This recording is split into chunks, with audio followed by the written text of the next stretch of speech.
Hello guys, welcome to Sewing with Damara. If this is your first time coming across my channel, I hope you find my tutorials helpful and you subscribe. In this tutorial, I'll be showing you in a few steps how to make a vent. This is also known as pleated slit and can be found at the front or at the back of your skirt or dress. And I guarantee you that by the end of this tutorial, you should be able to make a vent or pleated slit with ease.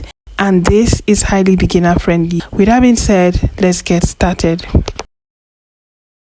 Like I said earlier, you can create your pleated slit at the front or at the back of your skirt. I'll be doing mine at the front. And if you are doing yours on the front, you need to make sure that your front is not cut on fold. It needs to be cut out separately. And you're going to be adding 1.5 to 2 inches allowance at the center front. I use 2 inches allowance. Next, you need to determine where you want your pleated slit to start. Okay, then you're going to stitch it down from the waist all the way to that point. Make sure you back stitch, and the rest of the stitch from there to the length of your skirt should be a loose stitch, because at the end of the day, we are going to be opening that up to reveal the vent. For me, I measured my waist to my knee line, which is the point where the slit is going to start. Mine is 23 inches. And from that point, you're going to measure the length of your vent. Okay, so from here to the length of the skirt is going to be the length for your vent. I've gone ahead to cut out the piece of fabric which I'll be using to create the pleated slit here. And for the width, I have 15 inches on fold. Okay, which means when I open it up, I'm going to have 30 inches.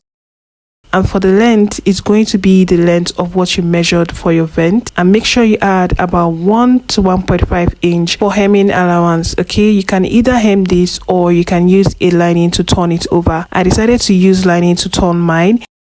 If you are using lining, you need to make sure that your lining is about an inch shorter than the main fabric. Okay, if you're not using a lining, at this point now, you're going to proceed to hem this. I forgot to mention, make sure you notch the midpoint of the pieces you'll be using to create the pleats. This is very important for this tutorial. I'm using a lining, so I'm going to place my lining on the right side of my fabric, stitch it down at the end here, stitch it down at the sides, but you'll be leaving this upper place open because that is where you'll be using to turn this out. I've turned that out and I've given this a good press, as you can see here. If you're using a lining, also make sure that you run a stitch at the top here to secure the lining and the main fabric together. Now let's proceed to create the pleat. To create the pleats, you need to make sure that the right side of your fabric is facing the wrong side of your skirt, just like mine is here. And you also need to make sure that the midpoint on this piece here is directly on the midpoint of your stitch. Right here. Okay, so now I'm going to pick up my fabric from this point and place it this way, pin this down, and I'm going to stitch this down to secure it together. I'll be repeating the same thing on this other side here. Place them together this way, pin it down, and you're going to stitch this down using 1/2 inch seam allowance.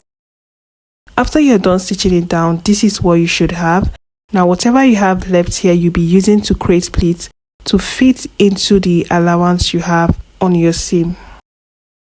Now, I'm going to be giving you guys a simple tip that I usually use to make it very easy for me to create the pleats. Okay, all I do is to place my fingers here up and down at the midpoint of the stitch on my skirt. So from that point, I use it to pick up my fabric like this and fold it to the other end. And that's literally just it. Then I proceed to give this a really good press. This helps to keep the pleat in place. If you're a beginner, you might want to use pins, but I guarantee you that if you give this a very good press, your pleat is going to stay in place. I'll be repeating the same thing on the other side. Place my fingers both at the top and at the bottom at the middle stitch of my skirt, and I'll use that as a guide to pick up the piece, fold it to the other end, and give this a good press. And that's it on how to create these pleats. You're going to continue this method until you finish pleating this. So I'm just going to let you watch how I'm doing this all the way to the end. At this point, if you haven't subscribed to this channel, please make sure you hit on your subscribe button. Also like this tutorial so it will get to as many people just like it got to you. Turn on your post notifications so you get notified whenever I post a new tutorial. Share this to family and friends who you know will be interested in sewing tutorials like this. Thank you.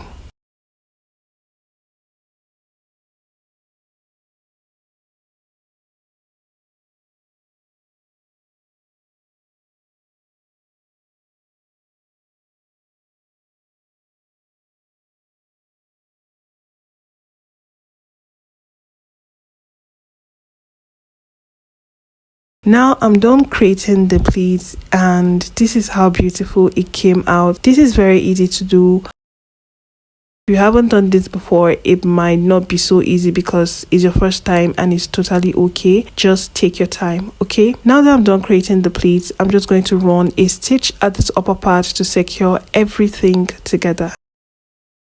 I'm done running the stitch and the next thing we're going to do is to review the pleats. So turn this over to the right side.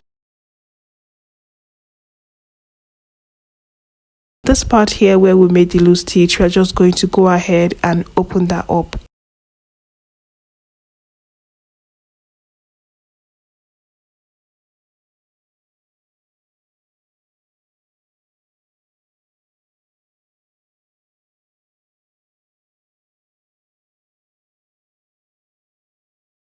And you guys, that is literally just it. You can see how my pleat is sitting beautifully and this is just so gorgeous, and the fact that it is so easy to make just makes it more beautiful. And that is how to go about the making of pleated slit or vent. I hope you found this tutorial really helpful. I'll be really glad if you give this video a thumbs up. Make sure you subscribe, turn on your post notifications so you always get notified whenever I post my new tutorial. With that being said, I'll be seeing you guys in my next one.